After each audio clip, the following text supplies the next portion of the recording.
तो सबसे पहले जो कॉमन वेब एप्लीकेशन अटैक है वो है इंजेक्शन अटैक।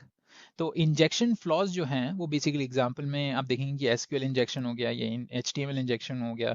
तो ये जो होते हैं ये बेसिकली आपके फ्रंट एंड में वो स्क्रिप्ट्स डालते हैं, कोड डालते हैं, जिसकी वजह से वो आपके सॉफ्टवेयर को इस्तेमाल कर सकते हैं। जैसे हम लोगों ने एग्जाम्पल्स में भी जस्ट बात की।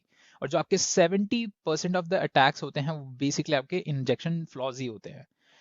और एज अ एथिकल हैकर आपको ये पता होना चाहिए कि कौन सी वेबसाइट जो है वो कौन से इंजेक्शन से वल्नरेबल है। नेक्स्ट है क्रॉस साइट स्क्रिप्टिंग, जो आपकी रिफ्लेक्टेड हो सकती है या फिर आपकी स्टोर्ड हो सकती है। तो क्रॉस साइट स्क्रिप्टिंग बेसिकली क्या हो गई?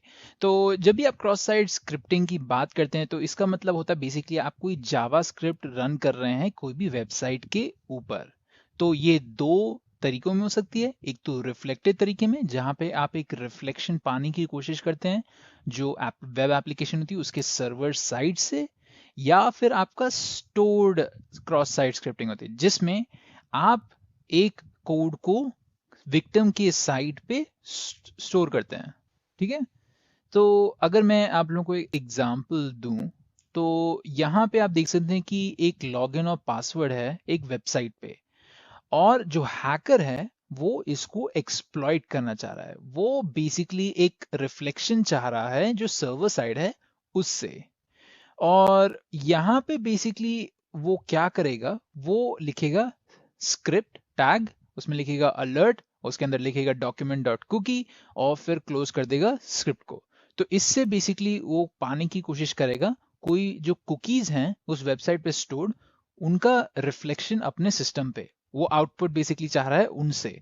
तो अगर ये टाइप इन करता है उसको डिटेल्स मिल जाती हैं तो उससे बेसिकली वो सिस्टम की इंफॉर्मेशन गैदरिंग स्टेज में आ जाता है जहाँ पे वो सिस्टम के बारे में जान लेता है। उसकी कुकीज की डिटेल्स क्या हैं, कौन कौन से लोग आए हुए हैं, सारी डिटेल्स उसको मिल सकती हैं अगर ये काम कर जाता है। अगर उस वेबसाइट पे कोई भी फायरवॉल या फिर कोई भी मेथड नहीं है, मेजर इंप्लीमेंटेड नहीं है जो इस चीज को रोक सकता है।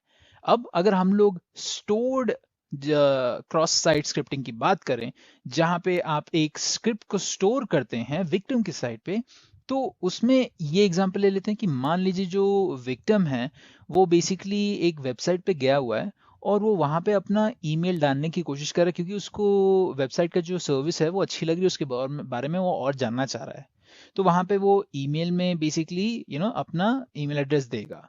पर जो हैकर है वो क्या करेगा, वो एक ऐसी स्क्रिप्ट लिखेगा जिसमें वो स्क्रिप्ट लिखेगा और फिर उस स्क्रिप्ट के अंदर वो कोड लिखेगा, ये जावा स्क्रिप्ट हो गई, और इसके अंदर वो ऐसा कोड लिखेगा कि वो वहां पे फिर ईमेल वाले में स्टोर कर देता है।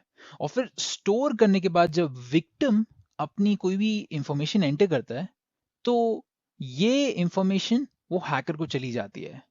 तो ये है आपका क्रॉस साइट स्क्रिप्टिंग। ये काफी कॉमन है, ये कई बार हो चुका है कई सारी जगहों पे। एक एग्जांपल मैं आप लोगों को दूं तो उसमें न्यूयॉर्क टाइम्स जो पेपर है उन लोग की वेबसाइट ऐसे हैक हो गई थी। तो हैकर ने क्या किया था वहां पे, उन लोगों ने उसने बेसिकली एक स्क्रिप्ट को स्टोर कर दिया था वेबसाइट पे, और उससे उसको विक्टिम्स की जो इंफॉर्मेशन थी वो मिल गई थी, वो हैकर ने ले ली थी। और उसने उस इंफॉर्मेशन के साथ बेसिकली जो भी करना चाहा उसने किया, जो लीगल नहीं है और जो गलत है एथिकली बात करें तो। ये आपके यूट्यूब के साथ भी हो चुका है। एक बार हैकर ने क्या किया था, उसने इंफॉर्मेशन गैदर किया, उसने ढूंढा कि एक यूट्यूब में एक एक्सप्लॉइट था। वो था आप जब भी वीडियोस अपलोड करते हैं यूट्यूब के अंदर तो आप उसके साथ स्क्रिप्ट टैग्स भी अपलोड कर सकते हैं। आप लोग को पता ही होगा कि अगर आपने कभी भी यूट्यूब में कोई भी वीडियो अपलोड किया हुआ है तो उसमें आप लोग देखें कि डिटेल्स हम लोग एंटर कर सकते हैं, कई टैग्स एंटर कर सकते हैं, कार्ड्स एंटर कर सकते हैं, एलिमेंट्स एंटर कर सकते हैं वीडियो के एंड में। तो ऐसी बहुत सारी चीजें हैं उसमें। हैकर को पता चला कि वो बेसिकली स्क्रिप्ट टैग्स डाल सकता है। और जैसे ही उसको इस चीज के बारे में पता हुआ तो उसने उसको इम्प्लीमेंट किया। और इससे क्या होता था, बेसिकली उसने ऐसी वीडियो बनाया जिसको कोई भी देखता था तो उसकी जो पर्सनल इंफॉर्मेशन थी पेज की वो हैकर के पास चली जाती थी। तो उसके वीडियो को देखने पे ऐसा होता था। तो ये है हमारा एक और एग्जांपल स्टोर्ड स्क्रिप्ट का। जहाँ पे हम लोग क्रॉस साइट स्क्रिप्टिंग कर रहे हैं। तो ये जो चीज़ें हैं, जैसे कि आपका रिफ्लेक्शन हो गया, क्रॉस साइट स्क्रिप्टिंग में रिफ्लेक्शन हो गया, आपका क्रॉस साइट में स्टोरिंग हो गया, ये काफ़ी कॉमन चीज़ें हैं जो कई बार हैकर्स इस्तेमाल करते हैं। तो कई बार उनको पता होता है कि कुछ वेबसाइट्स में जहाँ पे सिक्योरिटी वल्नरेबिलिटीज़ बहुत ज़्यादा हैं, क्योंकि वो कंपनी शायद उसके पास इतने रिसोर्सेज नहीं हैं, और मे बी वो कोई थर्ड पार्टी प्रोवाइडर का इस्तेमाल नहीं कर रही है जो ये सिक्योरिटी मेजर्स इंप्लीमेंट करती है, और वो खुद से कोशिश कर रही है बड़े होने की।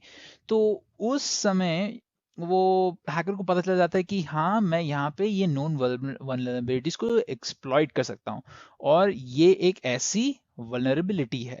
ठीक है, तो ये था हमारा क्रॉस साइट स्क्रिप्टिंग, स्टोर्ड और रिफ्लेक्टेड। अब आते हैं वेब सर्विसेज अटैक में। तो आपके जो वेब सर्विसेज अटैक होते हैं, यहाँ पे ये थोड़ा और कॉम्प्लिकेटेड होता है आपके दूसरे कॉमन वेब एप्लीकेशन टाइप से। यहाँ पे क्या होता है कि जो हैकर है वो बेसिकली ट्राई करता है कि जो कोई भी फाइल अपलोडिंग सिस्टम हो, या फिर कोई कैशे हो, या फिर कोई कुकीज़ हों, उसको पॉइजन करने की कोशिश करता है, बेसिकली उसको करप्ट करने की कोशिश करता है।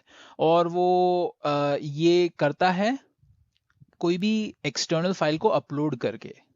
तो मान लीजिए कि आपने एक वेबसाइट बनाई हुई है जो बेसिकली लोगों से इनपुट लेती है, वो है पीडीएफ, और उसको वर्ड में कन्वर्ट करती है और वापस दे देती है यूजर्स को। तो बेसिकली आप इसमें एक अपलोडिंग फीचर का इस्तेमाल कर रहे हैं।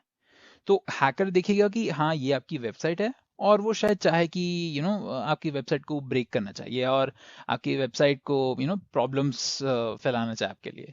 तो अटैकर क्या करेगा, या फिर जो हैकर है वो क्या करेगा, वो बेसिकली एक पीएचपी या फिर रूबी स्क्रिप्ट लिखेगा, ये रूबी स्क्रिप्ट फाइल बनाएगा, और उसको वो अपलोड करने की कोशिश करेगा आपकी ऐप में, और उससे वो बेसिकली कंट्रोल पाने की कोशिश करेगा, या फिर आपके सिस्टम को करप्ट करने की कोशिश करेगा। तो ये थे हमारे common web application attacks: injection flaws, cross site scripting, reflected और स्टोर्ड, और वेब सर्विसेज अटैक आपके डीएनएस कैशे में पॉइजनिंग करने के लिए, और फाइल अपलोड्स के। ठीक है।